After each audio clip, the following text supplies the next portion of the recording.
Hey guys, welcome to the Dan the Fitness Man podcast. I'm your host, Danny Sayers, and I look forward to bringing you guys some cool health and fitness content today. So it's going to be exciting. It's my very first show, so I can't wait to really help you guys out and give you some value today. So we're going to go into some questions that we have today that I've sort of marked out as like some stuff to really touch on and to really dive into and get the nitty gritty stuff out. Like, we all know what to eat, we all know like what training is, etc. It's like, what are the best types to do of each? That's the sort of stuff we're going to be touching on today. So the most important thing is to make sure that you're doing something, and then you refine your knowledge as you go. So with my story, in case you guys aren't familiar with me, which, me being my first podcast, you probably aren't. So I started in the fitness industry back in 2007. Now, what sort of led me to this point was I suffered a burns accident back in 2002, where I suffered burns to 7% of my body. Third degree, I think, on 5%, and second degree on 2%. So this sort of led me down the road of like going through extensive and painful rehab. And when it got to a point of where I needed to do some sort of training to strengthen my right side, because my right arm looked like Roger Federer's left arm on a good day, it got to the point where I really had to do something. This was when I sort of got my first gym membership. So fast forward to 2007, I got my certificate in fitness, became a personal trainer, and haven't not looked back since. So got over 10 years experience now, been in the game a long time, acquired a wealth of knowledge in that time, and I'll look forward to sharing that with you guys today. So the first thing we want to talk about today is mucking up the nutrition timing. So what do we mean by mucking up the nutrition timing? So nutrition timing, when I refer to that, I'm talking about the nutrition timing after your workout, or the nutrition timing outside of your workout times. This is where most people can get it wrong, and it can cost them dearly. Okay, so depending on what you do, you can be absolutely flying and you can be coasting, but if you're not, this section you may find really, really helpful. So nutrition timing, like, it revolves around sort of like a 3-hour window principle, a 3-hour what we call metabolic window, and I learned this off Dr. Paul Cribb when I did my course called Metabolic Precision. And that is, what happens is, like, after you finish a workout, just say, you've done half an hour, 45 minutes to an hour of resistance training, what do you do, like, in terms of nutrition? How do you approach it? So what happens is, pretty much as soon as you complete your workout, just say, you go into the gym at 5 p.m, you finish at 5:45, so 5:45, how long have you got inside of your metabolic window? So the answer is, you've got from 5:45 until 8:45 to consume 3 of the following: a first class protein, a plant food source, and a form of fats. And also, along with that, you need to chuck in some high energy carbohydrates. Okay, so what are some examples of this? Like, your first class proteins are your things like beef, chicken, eggs, fish, that sort of thing. Your plant-based foods are, your veggies, your fruits, most of your fruits, except for your bananas. Like, your bananas you can consume inside your metabolic window as well, so that's not a problem. So all fruits, all vegetables are on hand to consume. So what are your fats? Well, your fats are basically any sort of oily fish like sardines. Your salmon is really, really good too, and like any form of like really, really good oil, which would include like your flaxseed oil, coconut oil is really good too, and your nuts, like your seeds. My favorite sort of seeds to sort of have are, your pepitas, your pumpkin seeds, sunflower seeds, stuff like that. That's what's classed as a fat. Okay, so getting those things right. Now, those things that I just mentioned, you can pretty much have at any time, apart from banana and sweet potato, which we'll talk more about in a minute. So, like, examples of this, like all your sort of stone fruits, your tropical fruits are pretty much on hand at any time of the day. So, like, your proteins are on hand at any time of the day. your fats are on hand at any time of the day, so you can consume them at any time of the day. So what are your timing foods? What foods do you need to consume inside this metabolic window that you can't consume outside of a metabolic window? Well, this would include things like sweet potato is a high energy carbohydrate. I know it might seem a little bit out there to believe, but it is actually a high energy carbohydrate and can only be consumed inside your metabolic window. So what are some other things? Like anything like your rice, like any form of rice, so brown rice, basmati rice, white rice, jasmine, oats, things like this of this nature. What's to be consumed, like pasta is another one, are to be consumed inside your metabolic window. So inside that 3-hour window that we talked about between 5:45 and 8:45. So if you maintain those sort of principles and act on those accordingly and make sure you follow them to the letter with your nutrition, you're going to be a lot better off. You're going to notice changes quicker. Okay? So next topic I wanted to sort of touch on was getting too caught up in the knowing. So what do I mean by getting too caught up in the knowing? Well, people sort of go into this thing called analysis paralysis. They go into knowledge acquisition, but knowledge acquisition doesn't get the job done. Action is required in combination with knowledge to make sure you get that result for yourself. Getting one form of knowledge and acting on it massively is far better than gaining 8 forms of knowledge and not acting on it at all. Okay, so make sure with whatever you get or whatever knowledge you acquire that you implement it fully for about 8 weeks so you gain some data to make sure you have some data that you can really sort of use as a measuring stick to make sure you can understand whether something's going to be working or not. So this is really important. Okay, because like if you hop from one method to the other in what I call the dabble mode, then you're not going to get very far because you're not given like anything enough time to be able to work. Okay, so next topic we wanted to sort of touch on is expecting too much too soon. Okay, this sort of feeds into getting too caught up in the knowing, but expecting too much too soon, things that are worth getting do tend to take a little bit of time. So even if you are doing things right, and even if you are doing things to the letter, you've got to bide your time. You've got to make sure you continue to tick off those little things that are done over a long period of time that are going to really add up to your results. So if you just like have one good meal and you expect things to happen just like that, then it's not really going to happen for you and you're going to end up sorely disappointed. So you've got to put in the work consistently. It's not putting in the hard work once in a while. You're best off putting in 75 to 80% effort consistently than putting in 100% effort one week and then putting in no effort the next. You're much, much better off doing that. Okay? So expecting too much too soon, it's one of those things that really tends to cripple people and stop people from progressing in the direction that they would like to go. So, like, what would be an example of this? Like when I talk to a client about this, when they go, I've tried everything, nothing works. I'm like, okay, well, how do you know how hard you tried it and how do you know whether it worked or not?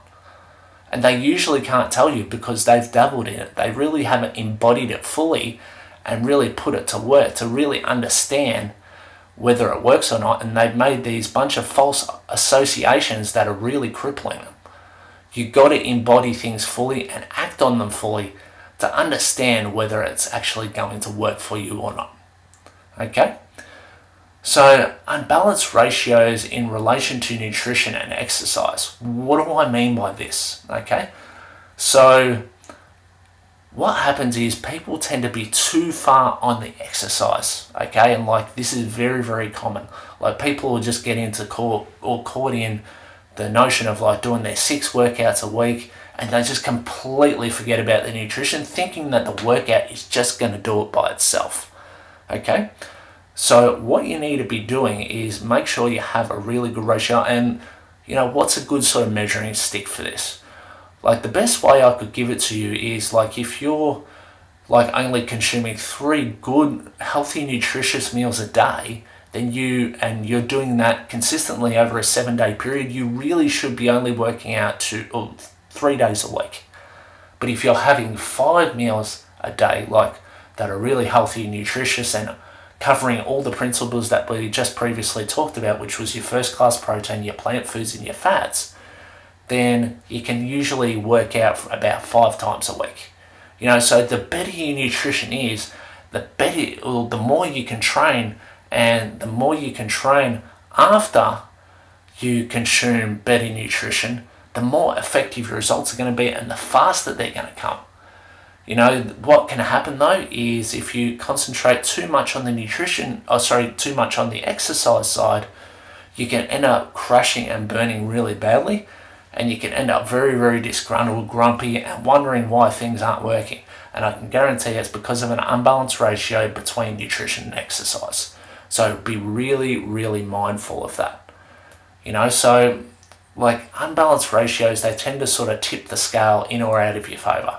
So if you've got a good balance there, like you got to be neither here nor there. So what I mean by that is you've got to be smack bang in the middle. Smack bang with doing enough exercise, and smack bang with making sure that you're consuming enough nutrition in your time of the day that you need to be doing it, to make sure that you're covering all your bases and you're giving yourself the best possible chance of success. That's the most critical and important thing that we've talked about so far today, is making sure that you get those balances right. If you do, the world will be your oyster. So look, making the claim that you've tried everything, is one thing that you sort of want to be really careful of. Did I just talk about that?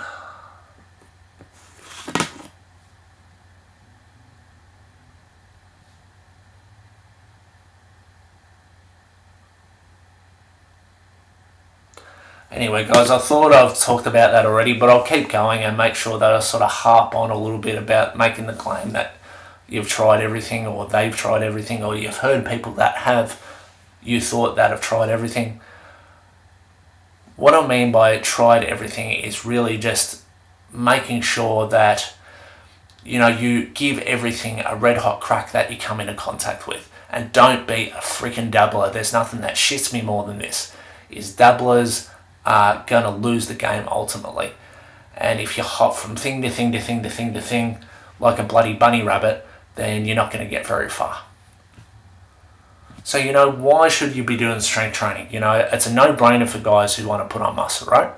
So that's an absolute no-brainer, because building muscle puts on weight, and quality weight. But why is it important for people looking to lose weight and lose fat? Okay, so this is a very critical point here. I want you to listen very carefully if you fall into the category of weight loss or fat loss. If you build more muscle, then there is less room for the fat to live. I'll repeat it again. If you build more muscle, there is less room for the fat to live. Okay? So what do I mean by this? Well, the more muscle you build, the more calories you burn at rest. It's as simple as that. Okay, it can be a little trickier for girls to build muscle because they don't have as much testosterone as males do. I think males have something in the order of 10 times the testosterone that females do. So hence which, like, sometimes females find it a bit harder to shift. So keeping that in mind, but always focusing on the strength training aspect to make sure you build that muscle. Now, you might not necessarily lose weight on the scales as such, or you might not lose the amount that you want to lose, but I can guarantee you're dropping girth and you're dropping fat and you're dropping the unwanted shit that you don't want. So that's really where you want to be putting your focus, is the muscle building aspect. Okay? So covering the aspects of six packs are made in the kitchen. What do I mean by this? Well, if you want a six pack, which I know a lot of guys and a lot of girls do, depending on where you're at, you might be close, you might have been trying for a while, but you still can't quite manage to reach it. So what do? So just put the focus into focusing on your food. Don't change a damn thing with your training if you're already training enough. Make sure you focus on your food. Six packs are made in the kitchen. Make sure you consume protein, first-class protein, for a plant-based food and a form of fats at every meal, and the world will be your oyster. Keep it that simple. If you keep it that simple, you'll give yourself the best possible chance of success, guys. Okay? So I've really enjoyed the podcast today, guys. I'm just trying to think if there's anything else that I've covered, haven't covered today that I might think that might be important. Is, I guess, keeping your word is one of the most important things you can do. Not only when it comes to fitness, but when it comes to life. If you keep your word, more often than not, other people will not only keep theirs, but you keep the word with yourself. Now, if you keep your word with yourself, this is going to keep you more likely to take action. And it's going to get you faster results. Okay? So keep the word with yourself. If you made yourself a promise at the start of the year that you were going to follow through on your fitness goals and 2019 was your year, then keep that promise with yourself. Even when it gets difficult, even when it gets tricky, it doesn't matter. The more you persevere, the better your results will be. I've seen people that have stopped that have ended up going back. Like, I've had clients do it. I've had clients get great results before, and I've got the before and afters to prove it, who have actually slipped up and gone back to their old habits and gone back to where they were previously before they started with me, if not in a worse position. This is one thing that's very, very sad to me, and I wish I could sort of help these people to sort of really get back on track again. So make sure that you make that psychological leap as well.